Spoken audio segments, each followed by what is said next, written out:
Hello again, StatsBloke. As promised, here is part 2 of the 0810 Foghorn Bulletin.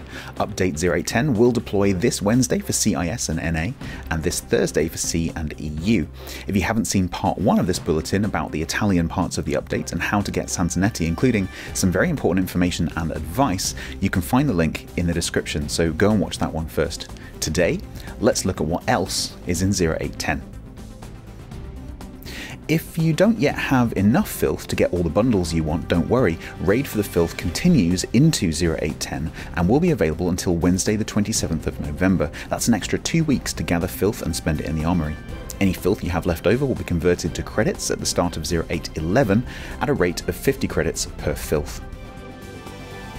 The end of Raid for the Filth coincides with the start of Season 14 of Ranked, which starts on the 27th and runs until Monday the 23rd of December, making the season just under 4 weeks long.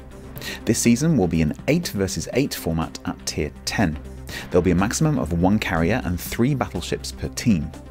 That battleship limit will also apply to future Ranked Sprint seasons. The game mode will be Domination and the maps will be Shards, Northern Lights, Trident, Haven, Greece and Riposte.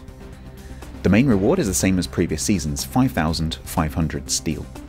It's worth noting here that some economics changes to carriers in 0810 will affect their ability to save a star in Ranked, bringing them in line with other ship classes. More on that later. The lighting overhaul continues in 0810 with 10 maps and 2 ports being updated. The maps Solomon Islands, Ring, New Dawn, Hotspot, Two Brothers, Shards, Estuary, Haven, Archipelago and Land of Fire will all get the new lighting model, which includes beautiful new skies, water reflections and cloud shadows. The ports Ocean and St. Petersburg have also been reworked.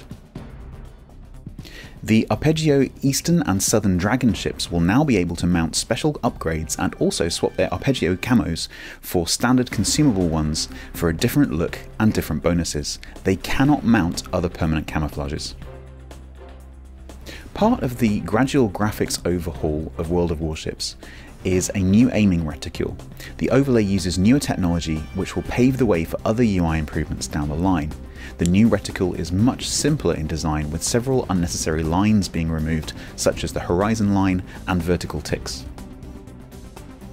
Most of us don't usually play co-op, but when we do, it's usually for grinding missions, like trying to get 1000 secondary hits in a single game so you can complete a directive in one go. It's okay, your secret's safe with me, we all do it from time to time. Well, good news for mission grinders and regular co-op players alike.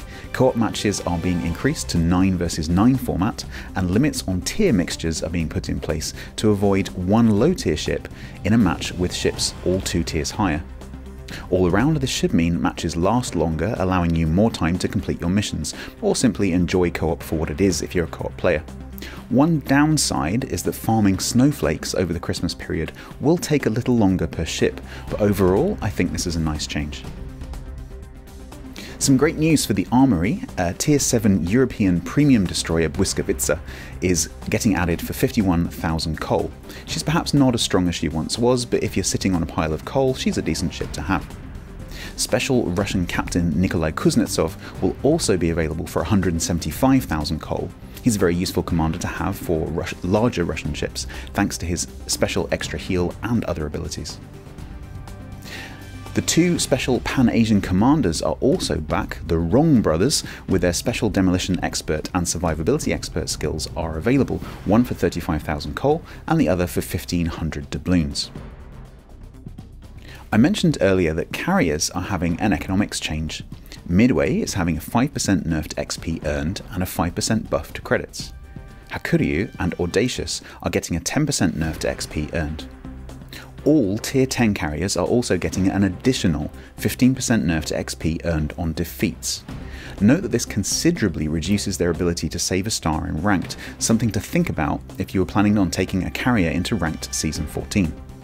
All Tier 8 carriers will see a 10% nerf to XP on defeats. Expertise emblems for the Regia Marina are being added to go along with the Tech Tree Italian Cruiser line release. They'll work in the same way as other national emblems, get a certain number of top 3 team placements in winning matches. Black Friday is the 29th of November this year, and 4 more black themed ships are being added to the game. Scharnhorst, Sims, Alaska and Graf Zeppelin are all getting the free market economy treatment. Details of how to get them are yet to be released, but no doubt they'll be offered for cold hard cash like last year. Just make sure you get there early and camp outside to maximise your chances of being trampled to death when the doors open, and don't forget to use your elbows to full effect. The next major liner release will be the British Royal Navy heavy cruisers, and we're getting the Tech Tree ships from tier 5 to 10. Hawkins, Devonshire, Surrey, Albemarle, Drake and Goliath to test. Albemarle will still appear under its old name of Bedford for the time being. We'll also see a Tier 6 Premium Heavy Cruiser London, along with Premium German Tier 8 battleship Odin, and Premium Tier 8 Pan-Asian destroyer the fantastically named Silly Wangy. Look out for them in the hands of super testers and CCs very soon on live. As usual, this update comes with a large list of other changes, and I want to highlight a couple here which I think might interest you. When 0810 goes live, any ships without a long-range AA aura and with the AA Guns Modification 1 upgrade mounted, the one which goes in slot 3 and gives you 2 extra flak bursts, will have that upgrade demounted for free and sent to the inventory, as it's now completely useless for those ships. Ships without long-range AA will no longer be able to mount this upgrade. Be sure to double check that you don't have any ships with an empty slot after the update arrives, especially ships you haven't played in the last few months while the CV and AA reworks have been going on. Secondly, the inability of Cossack to mount the infernal linkable permanent camouflage from 089 has been fixed.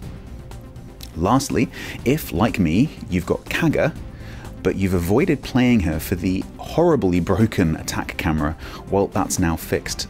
Time to feed some people some planes. Well, that's it from me and this 2-part update for 0810, which hits this week.